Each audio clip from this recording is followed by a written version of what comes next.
నమస్తే, welcome to CM today. నేను మీ మధు. తెలంగాణ కాంగ్రెస్ లో ప్రస్తుతం ఓ ఓదార్పు యాత్ర నడుస్తుంది. మంత్రి పదవి దక్కకపోవడంతో అలిగిన ఓ కీలక ఎమ్మెల్యేను బుజ్జగించడానికి పార్టీ అధిష్టానం రంగంలోకి దిగింది. నిజామాబాద్ జిల్లాకు చెందిన మాజీ మంత్రి, ప్రస్తుత ఎమ్మెల్యే సుదర్శన్ రెడ్డి ఇటీవల మంత్రివర్గ విస్తరణలో తనకు మంత్రి పదవి దక్కకపోవడంతో తీవ్ర అసంతృప్తితో ఉన్నారని కూడా సమాచారం. దీంతో ఆయన కొంత అలిగినట్టు తెలుస్తుంది. అయితే ఈ విషయం తెలుసుకున్న కాంగ్రెస్ అధిష్టానం వెంటనే అప్రమత్తమైంది. పార్టీలో అసంతృప్తి జ్వాలలు రగలకుండా సీనియర్ నాయకులను బుజ్జగించే పని మొదలుపెట్టింది.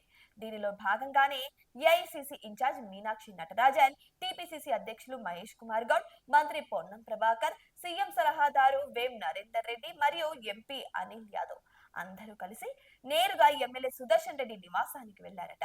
అయితే మంత్రి పదవి రాకపోవడంతో సుదర్శన్ రెడ్డి అలిగారని, ఆయనను బుజ్జగించేందుకు ఈ ముఖ్య నాయకులందరూ ఒకేసారి ఆయన ఇంటికి వెళ్లారని రాజకీయ వర్గాల్లో చర్చ జరుగుతుంది.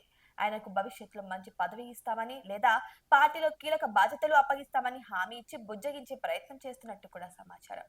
అధికారంలోకి వచ్చాక మంత్రి పదవుల ఆకాంక్షలు సహజం. అయితే ఈ ఆకాంక్షలు పార్టీకి నష్టం కలిగించకుండా చూడడం నాయకత్వం ముందున్న పెద్ద సవాల్. సుదర్శన్ రెడ్డిని బుజ్జగించడం ద్వారా పార్టీలో ఉన్న ఇతర అసంతృప్త నేతలకు కూడా ఒక సానుకూల సంకేతం పంపాలని కాంగ్రెస్ అధిష్టానం భావిస్తుందట. పార్టీలో ఐక్యతను కాపాడుకోవడమే ఈ ఓదార్పు యాత్రల ముఖ్య ఉద్దేశం అని కూడా చెప్పుకొస్తున్నారు. మొత్తానికి కాంగ్రెస్ పార్టీలో అసంతృప్త నేతలను బుజ్జగించే ప్రయత్నాలు మొదలయ్యాయి. ఈ ఓదార్పు యాత్రలు పార్టీని ఎంతవరకు పటిష్టంగా ఉంచుతాయో మరి వేచి చూడాల్సిందే. ఇటువంటి మరిన్ని అప్డేట్స్ కోసం మా ఛానల్ ని సబ్స్క్రైబ్ చేసుకోండి.